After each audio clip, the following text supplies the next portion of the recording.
¿Para qué me vale que yo vaya aquí a hacerme una predicación, un discurso para lucirme, si yo no digo lo que Dios me ha dicho que diga? Entonces yo tengo que traer lo que Dios me dice y ya, de ahí, con trime no me enrollo yo, pues más bien voy a hacer. Mateo, capítulo 7, versículos 13. Vamos a leer el 13 y el 14. El Señor le decía esto a las personas que lo estaban escuchando. Dice, entrad por la puerta estrecha, porque ancha es la puerta y espacioso el camino que lleva a la perdición, y muchos son los que entran por ella. Porque estrecha es la puerta y angosto es el camino que lleva a la vida, y pocos son los que la hallan. Que el Señor nos hable a través de su palabra. Todo empezaba precisamente por esta pregunta, ¿no? ¿Por qué tiene que ser así? ¿No hubiese sido mucho más sencillo fabricar un camino más transitable? ¿Es que acaso tenemos un Dios caprichoso que se empeña en hacernos las cosas difíciles? Porque muchas veces, de verdad, lo he escuchado, yo me quiero meter en el culto, me quiero meter en los caminos de Dios, pero es que es muy complicado, es muy difícil. Y entonces el Señor trajo a mi memoria un recuerdo, un regalo. El Señor me recordó lo que me permitió ver con mis propios ojos cuando estuve con la Habana en Jerusalén.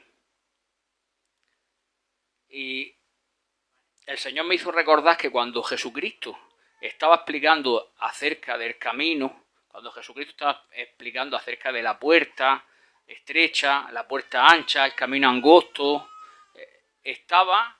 Vale, por fin, cuando puedas darle a eso,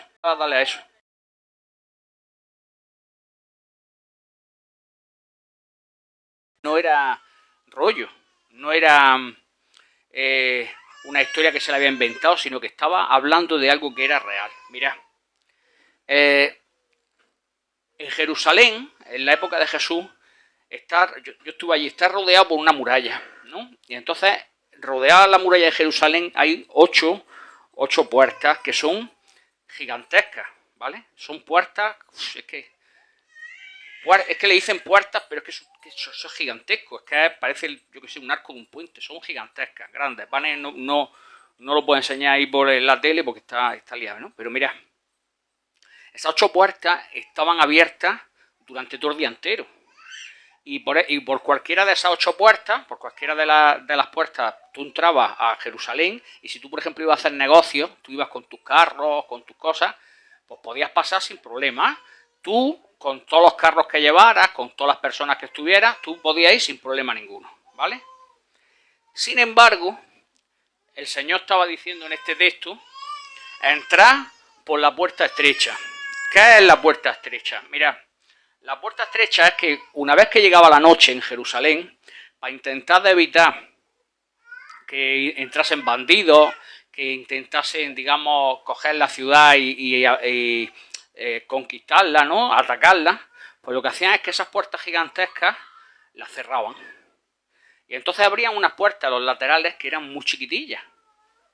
Y si tú, por lo que sea, tú venías de viaje y habías llegado por la noche a la ciudad y tú querías entrar dentro de la ciudad, tenías que entrar por la puerta estrecha.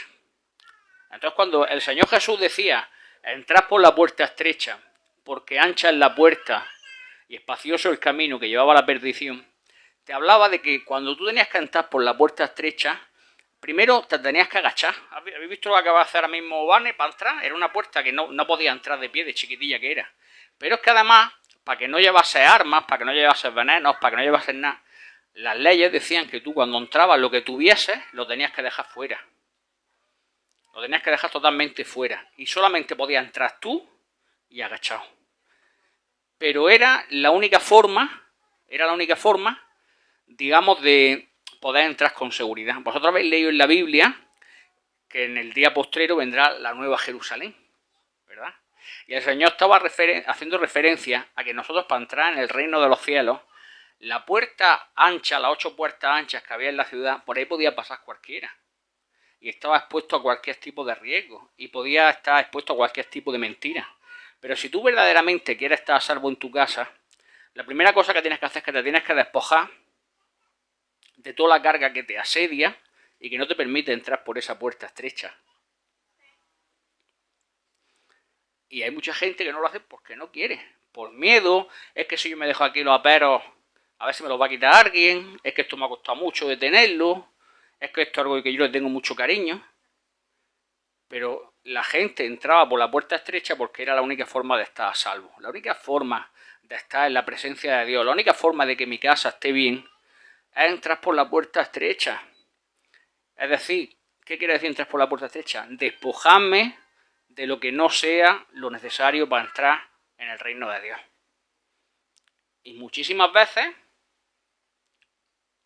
hacemos la balanza. Mira, a mí me tocan los caminos del Señor cuando confrontamos a la gente. Es que la salvación es gratuita, la salvación es por la sangre de Cristo. Pues claro que la salvación es por la sangre de Cristo. Pues claro que sí. Es que tú y yo podemos hacer algo para entrar al cielo, no podemos hacer nada. Pero para que el reino de Dios se pueda aplicar a mi vida, es necesario que yo obedezca a la palabra de Dios. Que yo me despoje y entre por la puerta estrecha. Y ahí es cuando vienen las negociaciones. El mismo Señor Jesús vino un ricachón y le dijo, Padre, ¿qué tengo que hacer para entrar al reino de los cielos? Y el Señor le dijo, pues mira, conoces todos los mandamientos. Y le dijo este chaval, dice, yo desde chiquitillo todos los mandamientos lo he cumplido. Y entonces el Señor, conociendo su corazón, le dijo, vale, ahora tú coge y vende todo lo que tienes y con lo que te ganes de todo lo que has vendido, lo repartes entre los pobres y te vienes conmigo y me sigues. Y dice la palabra que el chaval agachó la cabeza y se fue. ¿Cuánta gente viene a la iglesia y le gusta entrar por la puerta grande?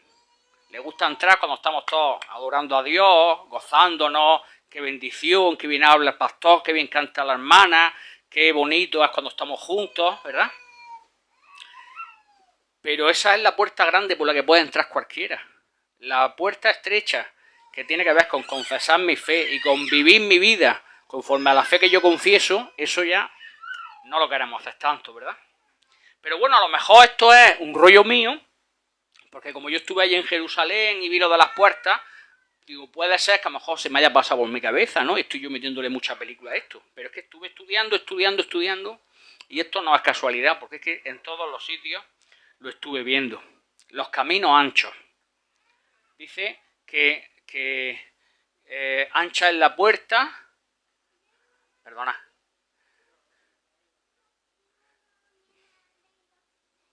Mateo capítulo 7, versículos 13 y 14. Dice que porque ancha es la puerta y espacioso el camino que lleva a la perdición. Ya hemos visto que la puerta es estrechada porque el camino tiene que ser angosto. Resulta que allí, en Jerusalén, los caminos anchos eran las calzadas romanas principales y las rutas de comercio. ¿Por qué decía el Señor? Los caminos anchos que llevan a la destrucción. Y lo estaba señalando, los caminos anchos. Nosotros, como lo leemos, pues a lo mejor se nos antoja que es como una poesía, pero el hombre estaba hablando de algo que lo tenían los demás delante de sus ojos.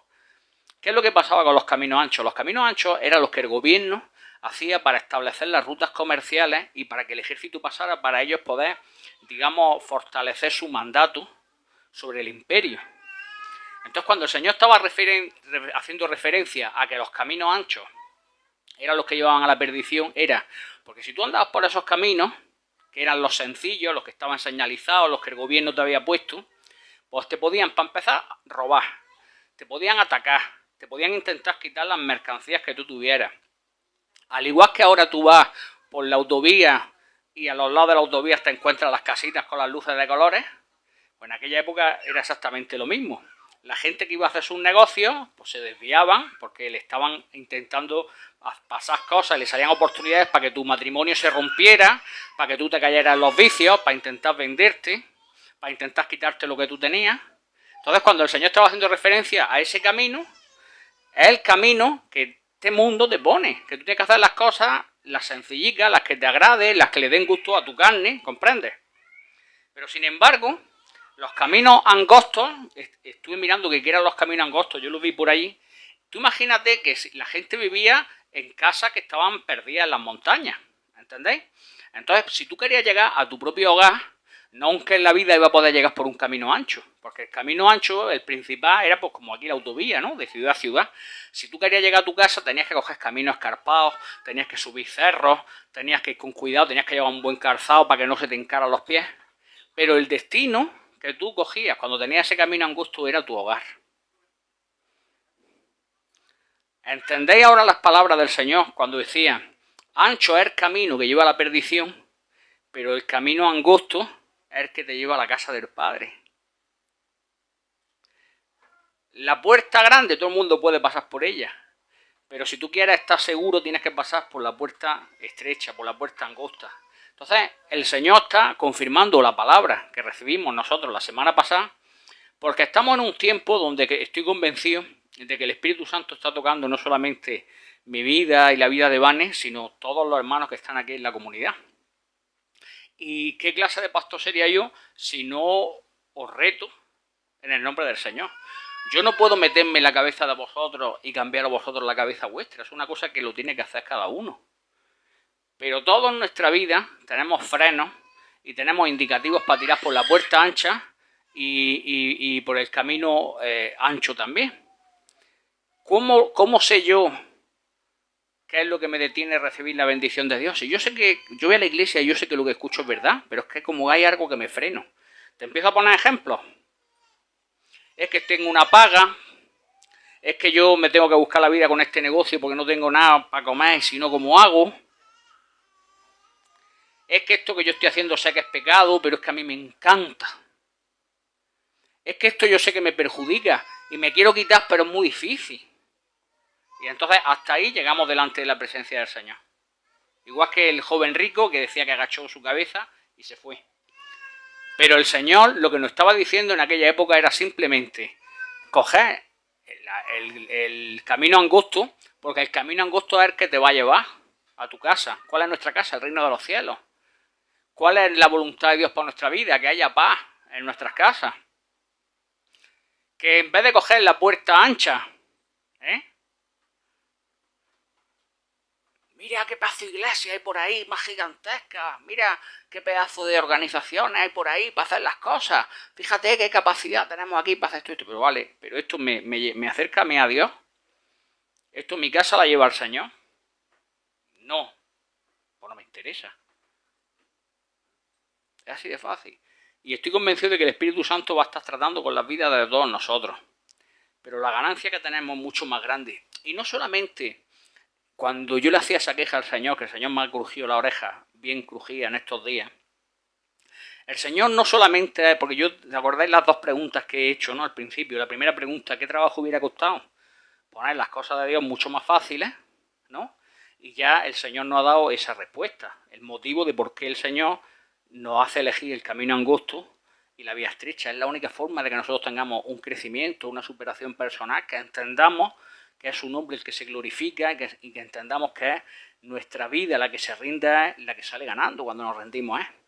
Pero la segunda pregunta que yo hacía al principio, yo decía, bueno, pues a lo mejor es que es un Dios caprichoso, que ese es otro de los ataques que la gente le pone a Dios. ¿Y por qué Dios ha tenido que hacer las cosas así? Pues vaya con Dios, pues si somos todos hijos de Dios, ¿no? La gente no sabe que no todos son hijos de Dios, todos somos criaturas de Dios. Pero dice la palabra del Señor que solamente a los que creyeron en su nombre les dio potestad de ser hechos hijos de Dios. Y decía yo, bueno, pues ¿y por qué el Señor ha tenido que hacer las cosas así? Quizás a lo mejor es que tenemos un Dios caprichoso. Pero el Señor me mostraba que es que no solamente Él nos decía que lo hiciésemos, sino que Él mismo lo hizo. Porque muchas veces se nos va a la cabeza ese Jesucristo de las películas, ¿no? Angelico, un chapalo, subió en la burra. Pero mira lo que dice la palabra del Señor. Le voy a pedir a Vani, ¿puedes buscar Filipenses capítulo 2?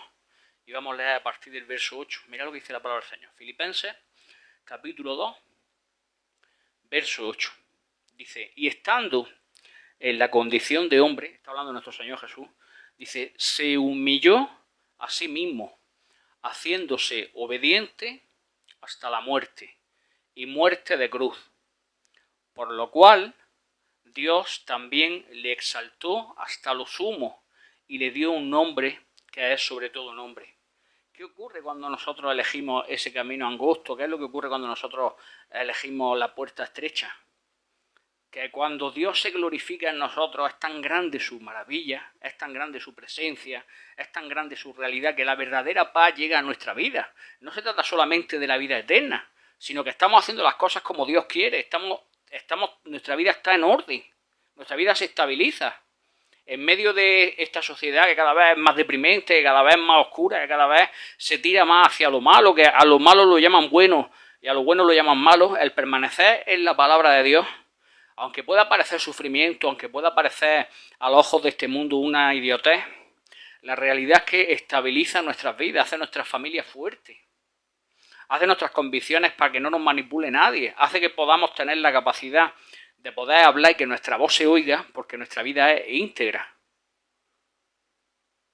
Hasta tal punto que a mayor integridad salga por tu boca, mayor posibilidad tienes de que te ataquen. Y a la historia me remito.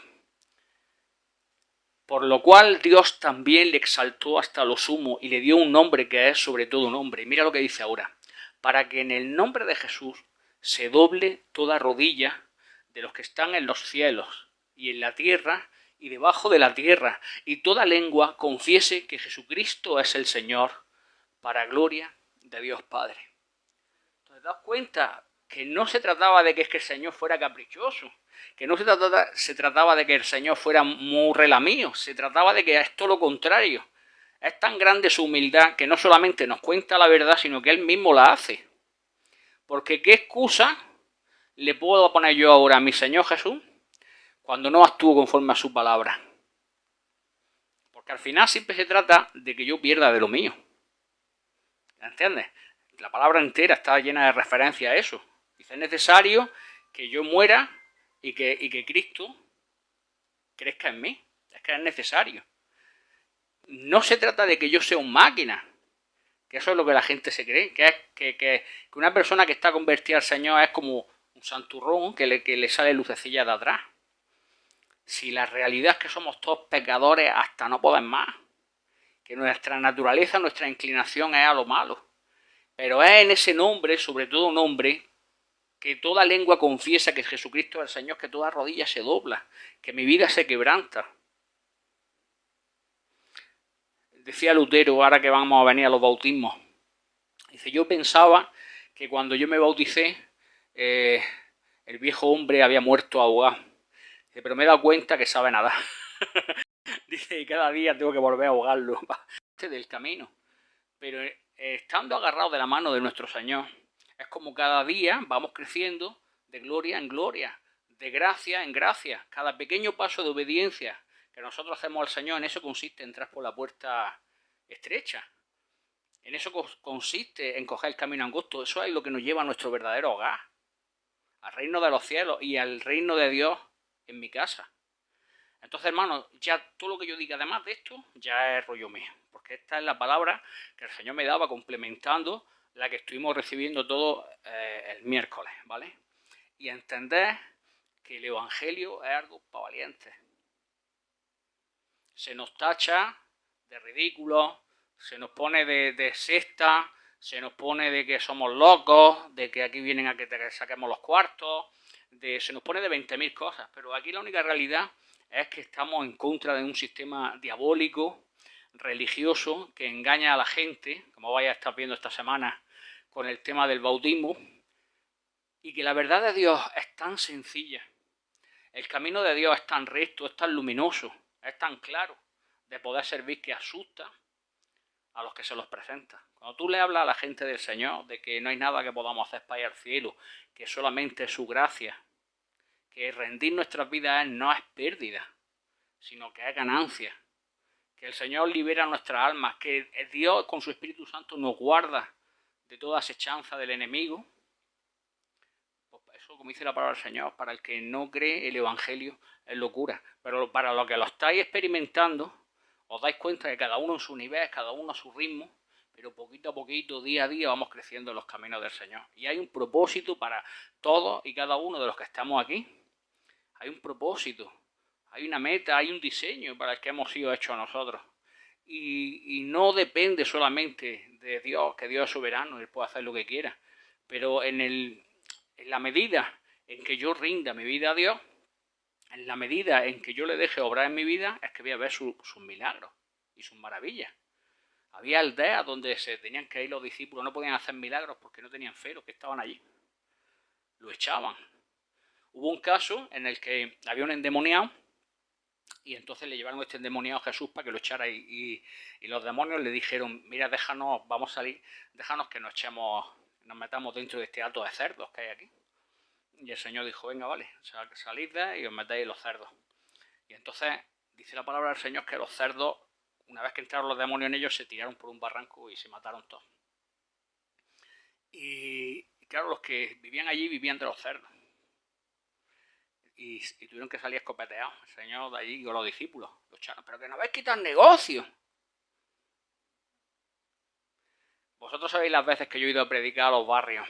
Y cuando tú le dices a la gente, diga gloria a Dios, amén, diga aleluya, santo, una alabanza para la gloria de Dios, amén. Qué bonito el Señor, gloria a Dios.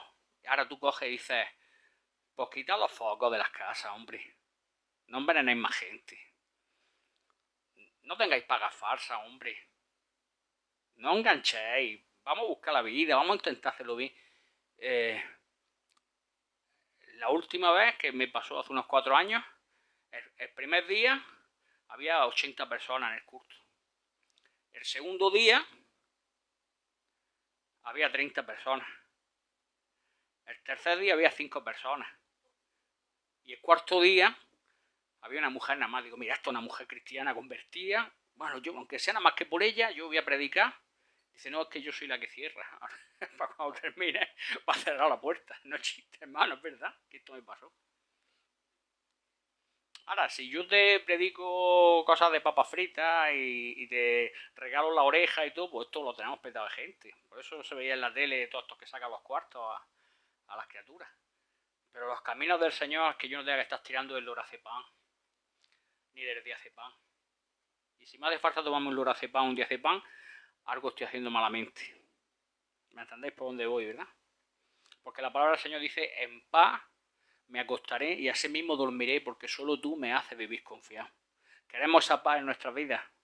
¿Queremos la presencia del Señor en nuestras vidas? Pues, como dijo el hermano, como dice la palabra del Señor, cojamos el camino estrecho, el camino angosto, ¿verdad? La puerta estrecha porque grandes cosas tiene el Señor para nuestras vidas. Padre, venimos delante de tu presencia, Señor, rogando que tu palabra se haga carne en mi corazón el primero de todos. Porque me hace mucha falta, Señor, y muchas veces aparto mi mirada de ti, Jesús, y pongo mi mirada en las cosas de este mundo sin acordarme, Señor, de que tú estás al control de todo, Señor, y te pido Señor, la sabiduría, la fuerza de tu Espíritu Santo para todos y cada uno de mis hermanos que estamos aquí, Señor, para que juntos podamos permanecer en tus caminos, Señor, y ver tus maravillas. Martilla con tu palabra, Señor, cada vida, Jesús. Removemos en el nombre de Jesús todo impedimento, Señor, que se levante en contra de los que han tomado la decisión de hacer pública su fe, Señor, en este acto del bautismo, Señor. Y que tú bendigas cada casa, Señor, cada economía, la salud de todos los que estamos aquí, Señor. En especial te pedimos por nuestro hermano Jesús, Señor, por una pronta recuperación, Señor. Pero que pronto, Jesús, lleguemos a esta 4ª semana en la que tengamos que ampliar la iglesia, Padre, porque el testimonio de todos mis hermanos haga que seamos cartas escritas, Señor, anunciando tu evangelio en este pueblo que tanto lo necesita. Gracias te da mi alma en el precioso nombre de tu Hijo Jesús. Amén. Que el Señor